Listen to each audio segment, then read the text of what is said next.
Hello good morning વિદ્યાર્થી મિત્રો, કેમ છો? તો વિદ્યાર્થી મિત્રો, આજે હું ફરીથી તમારા માટે લઈને આવી ગયો છું આજના એક નવા ચેપ્ટરના મોસ્ટ આઈએમપી ક્વેશ્ચન્સ. તો વિદ્યાર્થી મિત્રો, આજે જે આપણે આઈએમપી ક્વેશ્ચન્સ જોવાના છે તે આપણા બાયોલોજી વિભાગની અંદરના જે બે મેઇન ચેપ્ટર જે આપણી આ પ્રથમ પરીક્ષાની અંદર પૂછાવાના છે તે જે ચેપ્ટર નંબર 5 છે અને ચેપ્ટર નંબર 6 છે તેનામાંથી.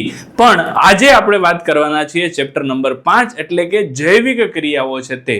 તો વિદ્યાર્થી મિત્રો, જૈવિક ક્રિયાઓ છે એની જો વાત કરીએ તો આ ખૂબ જ મહત્વનું, ખૂબ જ ઇમ્પોર્ટન્ટ ચેપ્ટર આપણા માટે રહેવાનું છે. કારણ કે ટોટલ આ ચેપ્ટરની અંદરથી જો આપણે જોવા જઈએ તો બોર્ડની પરીક્ષાની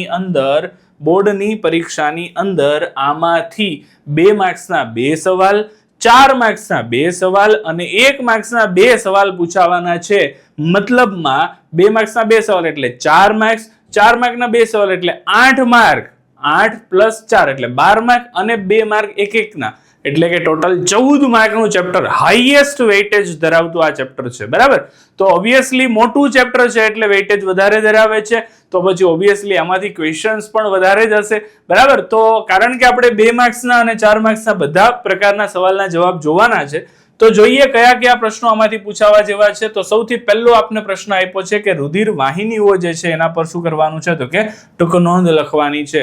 આ જે ક્વેશ્ચન છે એ આપને 2 માર્ક્સની અંદર ખાસ કરીને અહીંયા તફાવત સ્વરૂપે પૂછાય છે. કયો? તો કે ધમની અને શીરાનો તફાવત સ્વરૂપે પૂછાઈ શકે છે. બરાબર? એટલે આ 2 માર્ક્સ માટે આપણા માટે કેવો છે, તો કે ઇમ્પોર્ટન્ટ છે. ત્યાર પછી છે હૃદય આપણો પંપ, આકૃતિ દોરીને સમજાવો. Not obvious. કેટલા માર્ક્સનો છે, તો કે 4 માર્ક્સનો આ ક્વેશ્ચન છે. સેમ એની જેમ જ મનુષ્યનું ઉત્સર્જન તંત્ર આકૃતિ સહિત સમજાવો. આ પણ સેમ એની જેમ જ કેટલા માર્ક્સનો છે, 4 માર્ક્સનો છે. એવી જ રીતે મૂત્રપિંડ નલિકાની રચના આકૃતિ દોરીને સમજાવવાની છે. આ પણ આપણા માટે કેટલાનો છે, 4 માર્કનો છે. મનુષ્યમાં મૂત્ર નિર્માણની ક્રિયા સમજાવવાની છે. આ આપણા માટે 2 માર્ક્સનો પ્રશ્ન છે. પ્રકાશ સંશ્લેષણની પ્રક્રિયા સમજાવવાની છે. આ પ્રશ્ન જે છે એ આપણા માટે 2 માર્ક્સનો રહેશે. સ્વયંપોષી પોષણ પર ટૂંક નોંધ લખો. આ પ્રશ્ન 2 માર્ક્સનો રહેશે. વાયુરંધ્ર પર ટૂંક નોંધ લખો. એ પ્રશ્ન પણ 2 માર્ક્સનો રહેશે. મનુષ્યનું પાચન તંત્ર આકૃતિ દોરીને સમજાવો. વિદ્યાર્થી મિત્રો, અહીંયા થોડી ગડબડ છે. મનુષ્યના પાચન તંત્રની જો સમગ્ર વાત આપણે લખવા જઈએ તો પછી આ તો તમને 4 માર્કની અંદર પોસાય તેવો જવાબ નથી, કારણ કે બહુ મોટો છે. તો આની અંદર શું થઈ શકે છે, આપણે તૈયાર આખો પ્રશ્નનો જવાબ કરી નાખવાનો છે, પરંતુ એમાંથી તમને સેપરેટલી પૂછશે. આકૃતિ તો પૂછવાના જ છે, પણ સાથે એમાં તમને કોઈ એક અંગમાં થતું પાચન પૂછશે. જેમ કે એવું પૂછી શકે કે મુખમાં થતું પાચન, યા તો જઠરમાં થતું પાચન, યા તો નાના આંતરડામાં થતું પાચન. તો આમાંથી કોઈ બી વસ્તુ પૂછાઈ શકે આકૃતિ સાથે. તો એ જે પૂછે, જેમ કે જઠરમાં થતું પાચન પૂછ્યું, તો એ 2 માર્ક્સનો હશે, આકૃતિના 2 માર્ક્સ હશે. એટલે આ તમને 4 માર્કમાં પૂછાશે. પણ મેં તમને કીધું એ પ્રમાણે 3 ટોપિક ખાસ છે એમાં. એક છે મુખમાં પાચન, બીજો ટોપિક જે છે તે એમાં કયો રહેશે, જઠરમાં પાચન,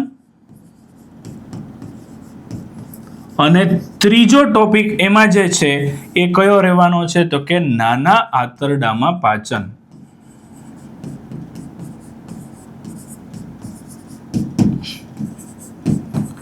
તો આ 3 માંથી કોઈ પણ એક પોઈન્ટ છે તે પૂછાઈ શકે વિથ પાચન તંત્રની આકૃતિ. બરાબર? આકૃતિ અને સાથે 3 માંથી કોઈ પણ એક પોઈન્ટ કેટલા માર્ક્સમાં આવશે, 4 માર્ક્સમાં. ઓકે. ગ્લુકોઝના વિઘટનના વિવિધ પરિપથ જે છે એ સમીકરણ સાથે આપણે શું કરવાના છે, દર્શાવવાના છે. આ પણ આપણો 4 માર્કની અંદર પૂછાતો અગત્યનો પ્રશ્ન છે. અને મનુષ્યનું શ્વસન તંત્ર લાસ્ટ, એ પણ આપણે કેટલા ગુણની અંદર પૂછાતો પ્રશ્ન છે, 4 ગુણની અંદર પૂછાતો પ્રશ્ન છે. વિદ્યાર્થી મિત્રો, આ ચેપ્ટરની અંદરથી પ્રશ્નો વધારે એટલા માટે થાય કારણ કે ચેપ્ટર જ મોટું છે. 4 અલગ અલગ થિયરીઓ મેઇન પોષણ, શ્વસન, વહન અને ઉત્સર્જન, આમાંથી પ્રશ્નો પૂછાય છે. એટલે એવું સમજી શકાય કે આ 4 ચેપ્ટર ભેગા કરી દીધા છે એક ચેપ્ટરમાં, એટલે મોટું ચેપ્ટર છે. એટલે આમાંથી મહત્વના ક્વેશ્ચન વધારે નીકળે. પણ આપણા માટે બેનિફિટ વાળી વાત એ છે કે આ ચેપ્ટરમાંથી 14 માર્કનું પૂછાય છે, એટલે બહુ વધારે વેઇટેજ છે, બરાબર. ઓપ્શન સાથે, જનરલ ઓપ્શન સાથે 14 માર્કનું પૂછાય છે, એટલા માટે આપણે આ ચેપ્ટરને વધારે ધ્યાન આપવાનું છે. મેં જે તમને પ્રશ્નો કીધા છે વિદ્યાર્થી મિત્રો, એ તમારી પ્રથમ પરીક્ષા હોય કે પછી બોર્ડની પરીક્ષા હોય, એની અંદર આમાંથી પૂછાવાની ગેરંટી મારી છે. તો વિદ્યાર્થી મિત્રો, આશા કરું છું કે આ ચેપ્ટરની અંદર આપેલા દરેકે દરેક પ્રશ્નો જે મેં તમને કીધા છે એ તમે તૈયાર કરી નાખશો, અને સાથે સાથે આ પ્રશ્નોની તૈયારી તમે એવી રીતે કરશો કે જેથી તમારી પ્રથમ પરીક્ષા હોય કે બોર્ડની પરીક્ષા હોય, તમારા માર્ક્સ કપાય નહીં.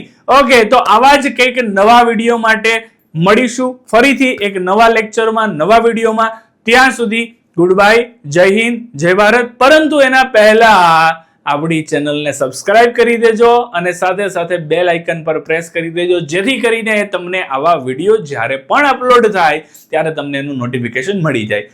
તો ટાટા, બાય બાય.